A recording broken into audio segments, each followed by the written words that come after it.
Trouve à présent, Pauline, pour la page éco de cette édition clap de fin donc pour cet Euro 2016. Les Bleus ont échoué à un cheveu hier soir face aux Portugais.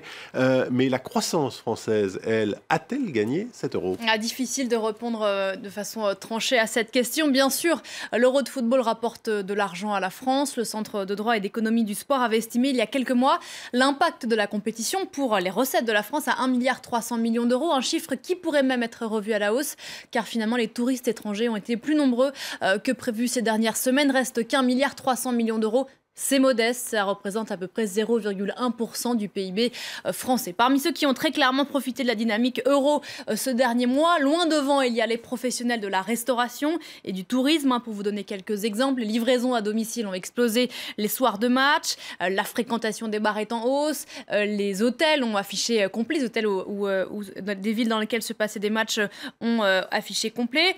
Autres secteurs qui se sont frottés les mains, l'électroménager avec les traditionnelles ventes de téléviseurs qui augmentent avant les compétitions, et les équipementiers, ceux qui vendent des goodies qui plaisent beaucoup aux supporters, du kit de maquillage au maillot officiel à plusieurs dizaines d'euros, et puis dans une moindre mesure en ont récolté les fruits également les chaînes de télévision françaises TF1 et M6 qui rediffusaient les matchs lors de la finale hier soir à la mi-temps. Un spot de publicité d'à peu près 30 secondes se monnayait 300 000 euros.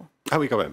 Et si la France avait gagné hier soir, Pauline, les choses auraient-elles été très différentes économiquement parlant? Différentes, mais là encore modestement. Si la France avait remporté l'Euro hier soir, ça se serait surtout ressenti sur le moral des ménages, le moral des Français, après une année, on le sait, qui a été compliquée dans le pays. Et un moral qui est haut, c'est bon pour la consommation, c'est bon pour l'investissement. C'est ce qui s'était passé en 98 quand la France avait gagné la Coupe du Monde, à la différence près qu'à l'époque, les indicateurs économiques, avant même le début de la compétition, étaient bien meilleurs qu'aujourd'hui. Écoutez.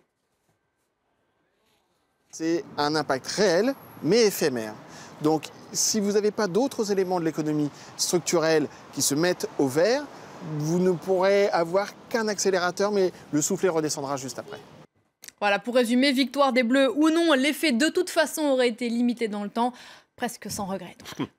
Allez, l'autre actualité économique du jour, Pauline, c'est l'ouverture aujourd'hui du salon aéronautique de Farnborough. Et Farnborough, c'est le grand salon effectivement aéronautique qui est organisé tous les 2 ans en alternance avec celui du Bourget ici en France. C'est le premier salon de l'après-Brexit. Boeing arrive avec un net avantage face à l'européen Airbus.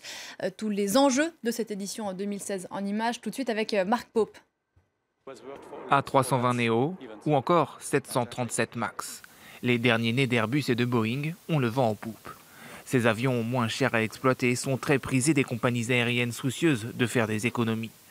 Grâce à la chute des prix du pétrole, les compagnies ont enregistré une croissance de plus de 50% en 5 ans. Aujourd'hui, elles cherchent donc à anticiper la remontée des prix. Mais cet attrait pour des avions plus performants risque d'entamer la demande pour les gros porteurs traditionnels comme l'A380 ou le Boeing 777. Des avions trop lourds à produire et qui sont de moins en moins en phase avec les besoins de l'époque, comme en témoigne la forte demande actuelle pour les avions monocouloirs. Or, ce marché est particulièrement crucial pour les avionneurs. Il représente entre 50 et 55% de la valeur totale des livraisons. Des défis pour les constructeurs qui interviennent dans un contexte compliqué. Avec le Brexit, le marché est dans l'expectative. Les conséquences de la sortie du Royaume-Uni de l'Union européenne restent encore difficilement quantifiables. Parallèlement, la filière observe un ralentissement des prises de commandes ces derniers mois. En 2015, le carnet de commandes cumulé d'Airbus et de Boeing représentait plus de 13 000 appareils, soit une chute de 35% par rapport à 2014. Le salon aéronautique de Farnborough devrait apporter un début de réponse sur la stratégie des constructeurs, puisqu'ils doivent présenter leurs prévisions de développement du marché pour les 20 ans à venir. On jette un coup d'œil au marché à présent, Pauline. Des marchés européens qui ont ouvert il y a quelques minutes pour ce premier jour de cotation de la semaine dans le sillage de Wall Street qui a fini la semaine dernière en très nette hausse, poussé par des bons chiffres sur le chômage. Les marchés européens sont dans le vert, plus 0,50% pour le FTSE 100 à Londres, plus 1,20 pour le DAX à Francfort, plus 0,60 pour le CAC 40 à Paris. Sachez que la Banque de France a confirmé à 0,2% sa prévision de croissance de l'économie française française au deuxième trimestre. C'est donc moins qu'au premier trimestre, pardon. Et on va jeter un coup d'œil au marché asiatique, Vincent, où la bourse de Tokyo, pour le coup, a clôturé en très très forte hausse, plus 3,90%, au lendemain de la large victoire de la coalition de Shinzo Abe aux élections sénatoriales. Une bourse japonaise poussée également ce matin par la très forte hausse de l'action Nintendo, le pionnier japonais des jeux vidéo. Elle est en hausse de plus de 20% ce matin grâce au très bon démarrage de l'application Pokémon Go. Sorti la semaine dernière, le jeu s'est imposé en quelques heures seulement en tête du classement des applications gratuites les plus téléchargées, notamment aux États-Unis. Arrivée tonitruante donc pour Nintendo sur ce marché. Nintendo qui est en grande difficulté depuis plusieurs années et qui cherche un nouveau souffle. C'est peut-être là qu'il l'a trouvé, les Pokémon, ces petits animaux dont il faut sauver la vie, du moins s'occuper.